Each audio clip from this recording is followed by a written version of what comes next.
Monsieur le secrétaire général, distingués invités, mesdames et messieurs, permettez-moi, au moment où je prends la parole, de saluer le pas important que vient de faire la grande famille des Nations Unies en se dotant d'une vision globale du développement post-2015. Même s'ils sont modestes et inégaux, les progrès que les régions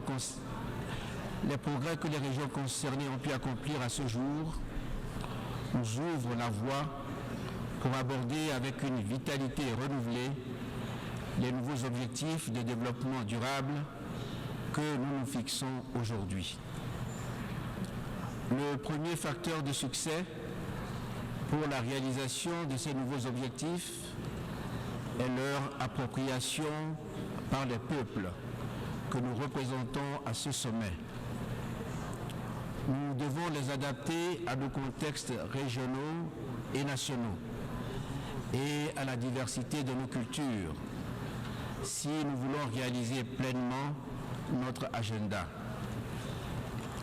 Je me réjouis dans cette optique que Sa Sainteté, le pape François, ait pu partager ce matin avec générosité sa juste vision des exigences morales, humaines et religieuses que nous ne devons pas perdre de vue dans notre quête d'un développement durable et partagé.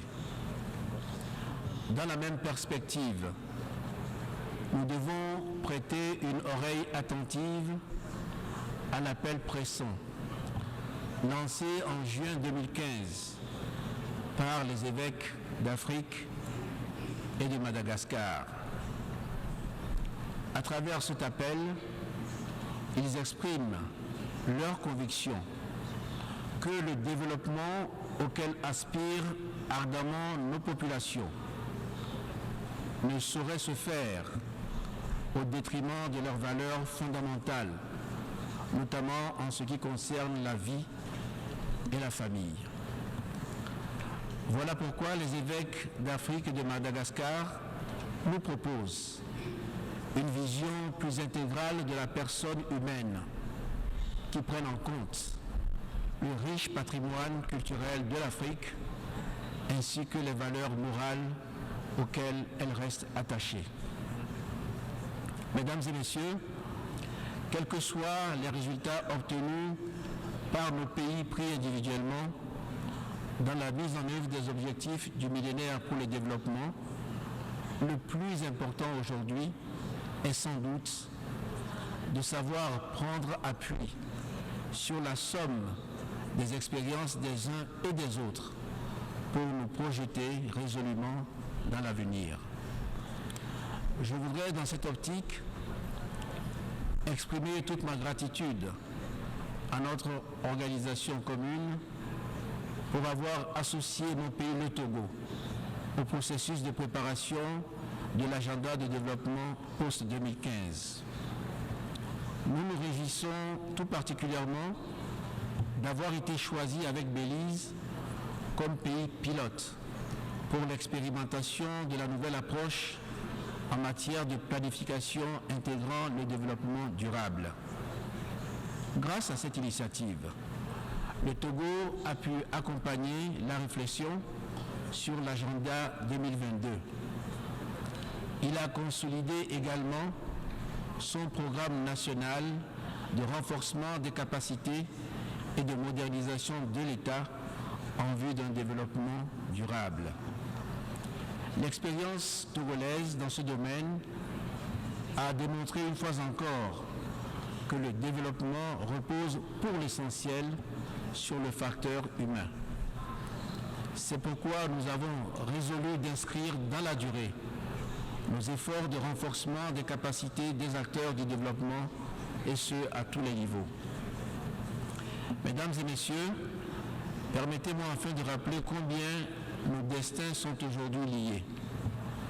L'efficacité de l'effort national de développement dépend aussi de l'environnement international.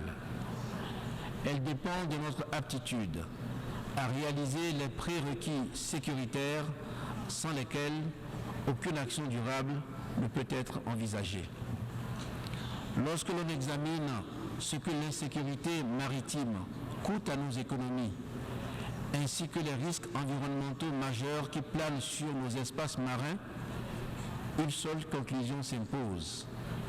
La mer, les océans sont au cœur même des enjeux du développement durable.